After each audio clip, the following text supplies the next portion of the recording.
Hello everyone, welcome to JP's Shed, and today we're doing something a little different down here. We're going to be building one of those covers out of wood, of course, that you see a lot of people put them over top of their stoves, the glass flat top stoves. So I'm going to make one of them today.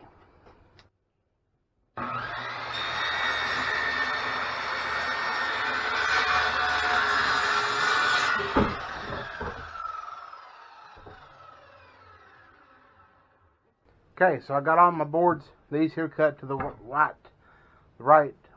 length. Now we're going to have to cut one of them long ways to trim it off so it'll fit the top of the stove. Okay, so when I measure it out, it's going to really be really difficult for me to, and it's pointless to cut a whole nother board to get the width I need when I can just use two of these and get a little bit more on there. And this is just quarter round, and it'll go on there just like that, and I could do one on each side, and that's going to be perfect. So I'm going to attach those. I'm going to get ready and attach those to each side of the board there.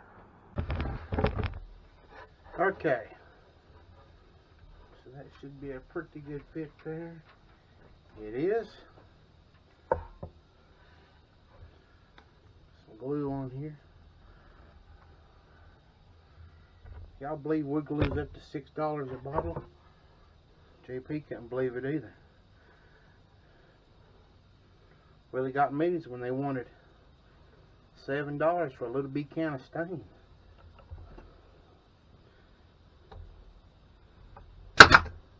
Of course, I am going to stain this, but I'm not going to do the traditional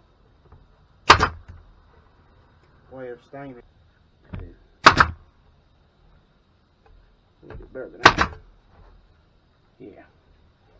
Okay. Do the same for that other one. So next, I'm going to put a little bit of glue here just to help hold the pieces together.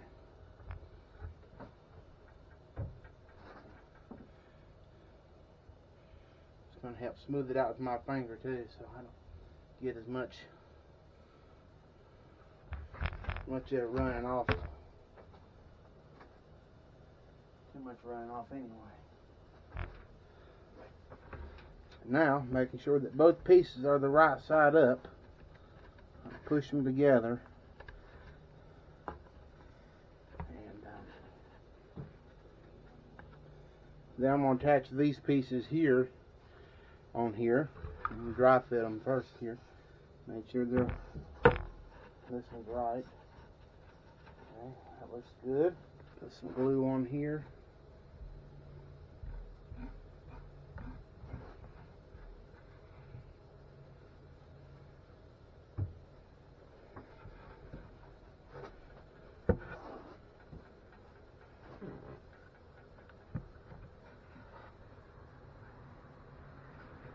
Okay, looks good.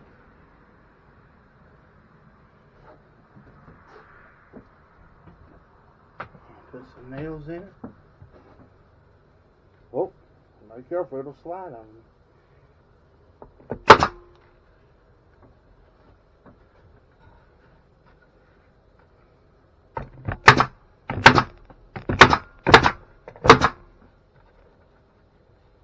Now them nails are almost too big for this.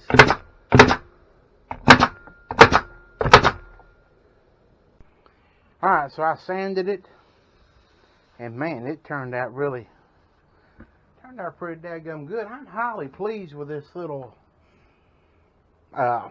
oscillating saw. It's got a sander attachment. You can cut small pieces of wood with it from Harbor Freight. If you're just doing like small woodworking projects, I highly recommend getting one of them.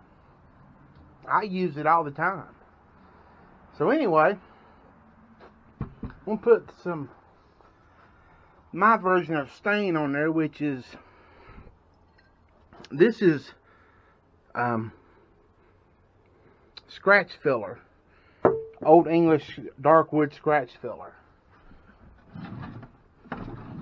And That's what I'm going to use as the stain. I'll put it on with the brush and wipe it off with the rag here.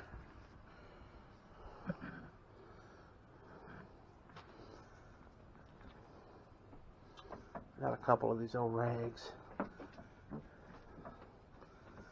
down here, and we use a paintbrush there, and I'm going to put on a pair of gloves. That's this is not a recommend. If you're going to do, well, anything really, that you don't want to get your hands all nasty, just get you a box of gloves and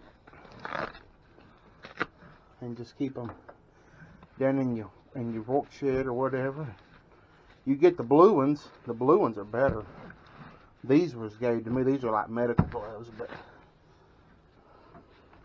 they're good enough for staining.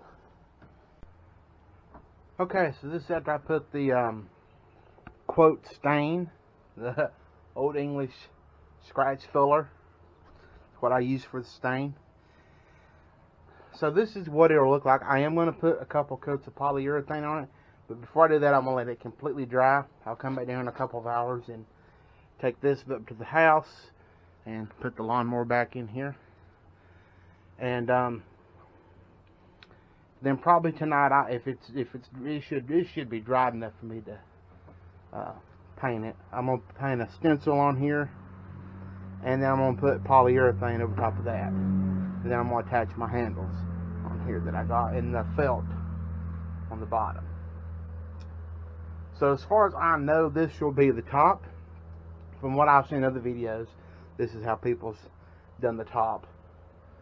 So I may let this be the top, and I may flip it around and let this be the bottom. I'm not 100% decided just yet.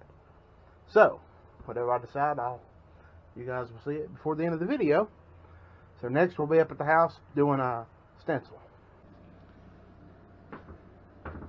Okay, so I've been working on the some stencil in here. I put JP's Kitchen on here on the top, and then on the lower part I'm gonna match the flowers that I did on my kitchen table. So I'm gonna need the end. Uh-oh, I gotta pick the camera up a second. Let me position this in where I want it. About right there. Looks like it's running downhill or something. Damn, did y'all hear that? JP just heard something go ba-boom. I'm going to try to film this in a way that I'm not going to get in the way while painting the end. Still looks like it's going downhill, but maybe not. Okay. I'm happy with it about right there. Now, I'm using a real fine, wait a minute, my screen went black. I'm using a real small brush, and I just try to typically get up here and hold near the stencil, holding the stencil so I don't lift the stencil as I'm painting. JP isn't a good painter. That's why JP's using the stencil. JP's cheating.